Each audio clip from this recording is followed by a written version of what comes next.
और हमारी आदत नहीं है क्या ऐसी बात पढ़ना। 2007 का बुंदेलखंड विश्वविद्यालय का एक पेपर है, इसमें कहा गया है कि शिक्षा ध्रुवीय प्रक्रिया, ठीक है। ये क्वेश्चन लगभग हर साल रिपीटेड रहा है।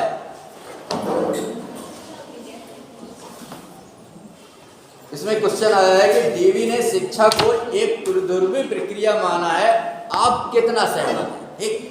तो वो आगे कहते हैं कि डीवी मानते हैं, डीवी ने कहा है कि शिक्षा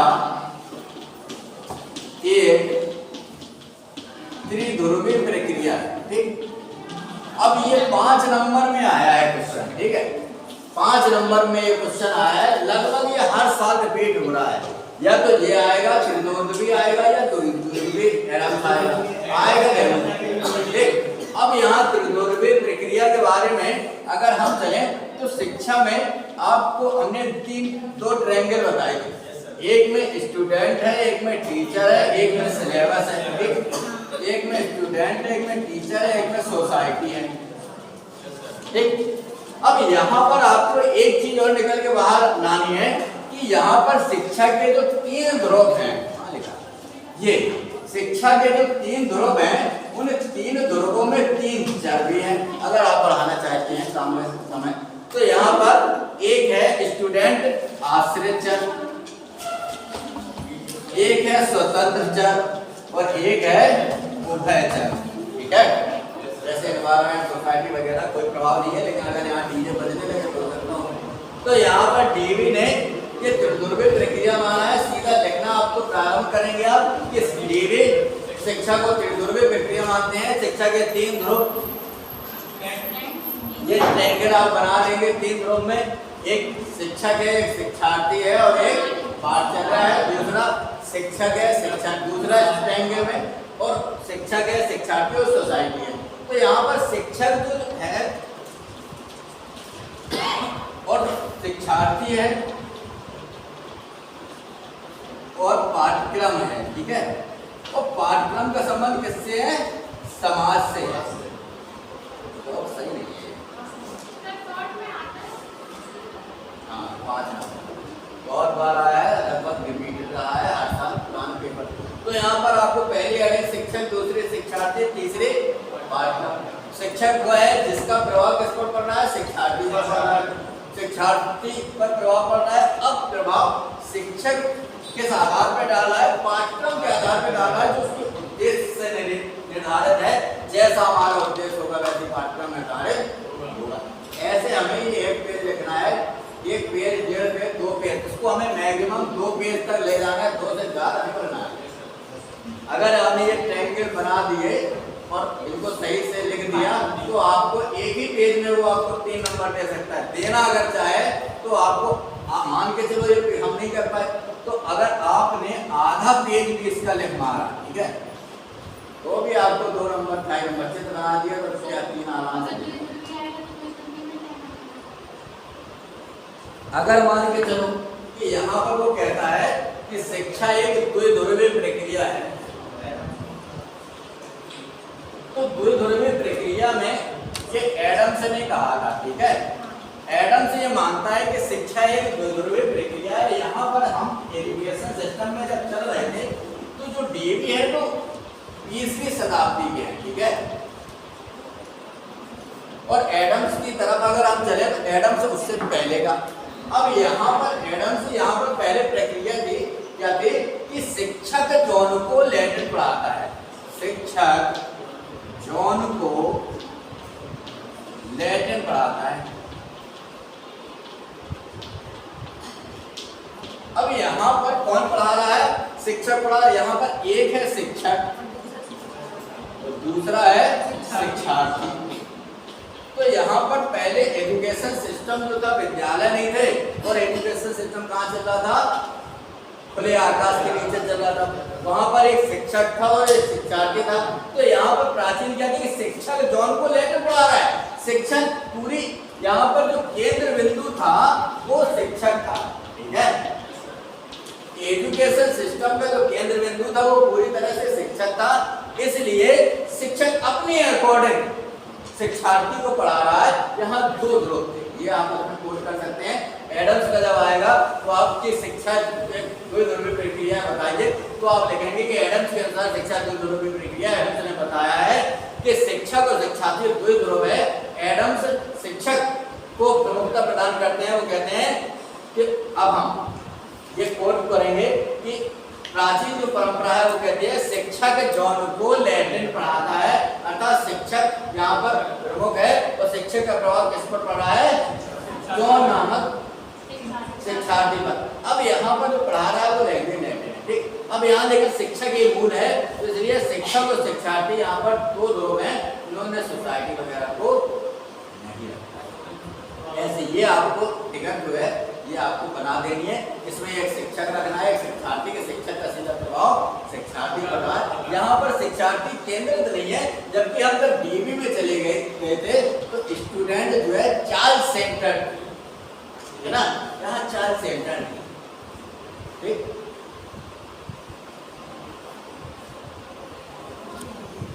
शंकराचार्य के अनुसार शिक्षा के उद्देश्यों को स्पष्ट कीजिए, ठीक है। सीधे सीधे उद्देश्य हैं, आप पहले भी पढ़ चुके हैं उन उद्देश्यों को लेके। तो शंकराचार्य जी की तरफ चले तो उन्होंने दो प्रकार के उद्देश्यों को माना था, ठीक है।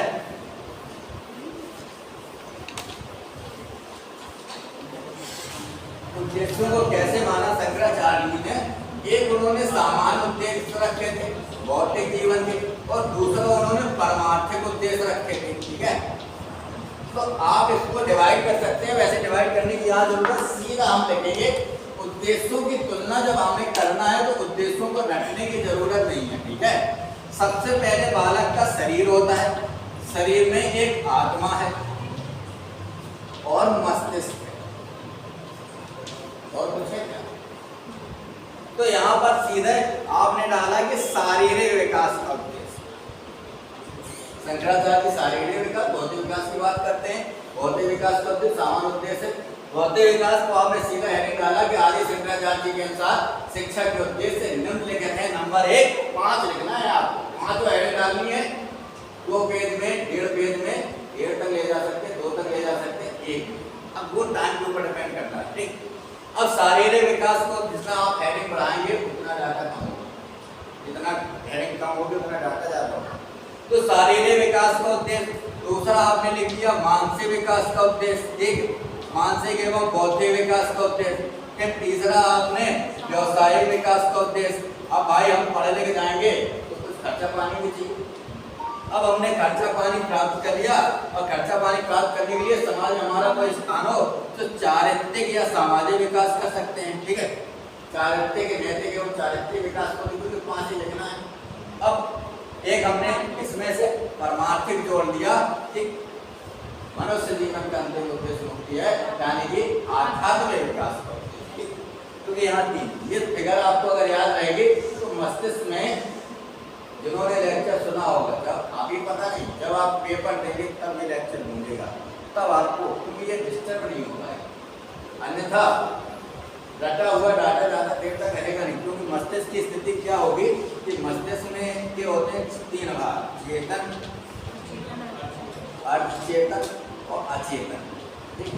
अचेतन आपको केवल भय देगा, क्योंकि आपने कहीं सुन रखा है अगर हम फेल हो गए ना तो मैं नौकरी गई, ठीक, हम बर्बाद। तो चेतन में आपने जो डाटा पढ़ा, अब मान लो परीक्षा है, 1 सितंबर को एग्जाम है, ठीक। पहला पेपर है 1 सितंबर को, ठीक। अब 1 सितंबर को जब पहला दर्शन का पेपर है, ठीक है, स्कीम में 1 सितंबर लिखा हुआ है। अब 1 सितंबर को जब पेपर है तो आपने पढ़ना शुरू कर दिया, और 1 सितंबर के डे को भी आपने हवा में बहुत पढ़ाई करनी, जबकि रिवीजन करना था आपको, पढ़ाई नया डाटा नहीं पढ़ना था। आपने नया डाटा पढ़ लिया तो वो नया डाटा पहले चेतन में स्थिर हो गया। यहाँ पुराना डाटा पहले से ही डला हुआ था चेतन में। अब ये डाटा पहले जब आप पढ़ने जाएंगे तो जैसे पेपर देखेंगे आपको सब याद है, और जैसे पेपर के पन्ना में लिखने बैठे तो यहाँ जो डाटा था ये चेतन वाला डाटा चला गया था अचेतन में, और इसने मिसमैच कर दिया। एक बार में सही उत्तर आपने सोचा, मिसमैच कर दिया, इसी को कंजक्शन बोलते हैं। दिमाग में कंजक्शन हो जाएगा, सब डाटा मिल जाएगा, फिर नहीं आने वाला, फिर आएगा 1-2 घंटे के बाद, तब तक वो खत्म हो गया। ठीक है, इसलिए उस डे को हमें केवल दोहराना है, नया डाटा नहीं पढ़ना है। ठीक, अब यहाँ पर आप इस क्वेश्चन को समझ गए।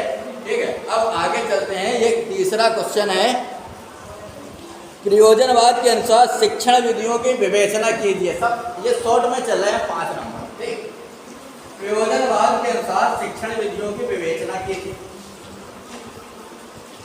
अब प्रयोजनवाद के शिक्षण विधियां क्या क्या है? तो प्रयोजनवाद में हमने एक चीज पहले सीखे थे कि वो कहते हैं लर्निंग बाय क्या है, learning by doing, learning by doing, learning by experiment, learning by process, तीनों आपने याद कर लिए। ठीक, एक्सपेरिमेंट, लर्निंग बाय प्रोसेस, और फिर इसकी एक जो विशेष विधि है वो प्रयोजना मेथड। ठीक, प्रयोजना मेथड। अब एक्स्ट्रा क्योंकि प्रयोजना मेथड इतना बड़ा है कि इसके स्टेप लोगों को नहीं भरना है।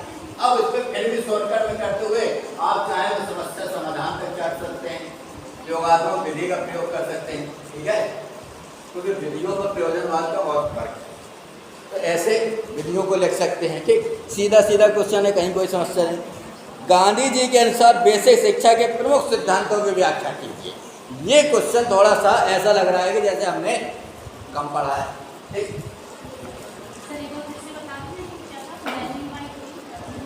Learning by doing, learning by experiment, learning by process, करके सीखना, क्रिया द्वारा सीखना, अनुभव द्वारा सीखना, उधर ही लिखा है। ठीक है, पीछे उसमें लिखा हुआ है, इससे भी हम लिख सकते हैं learning by doing, learning by experiment, learning by process. ठीक, करके सीखना, क्रिया द्वारा सीखना, अनुभव द्वारा सीखना, 3 प्रकार से।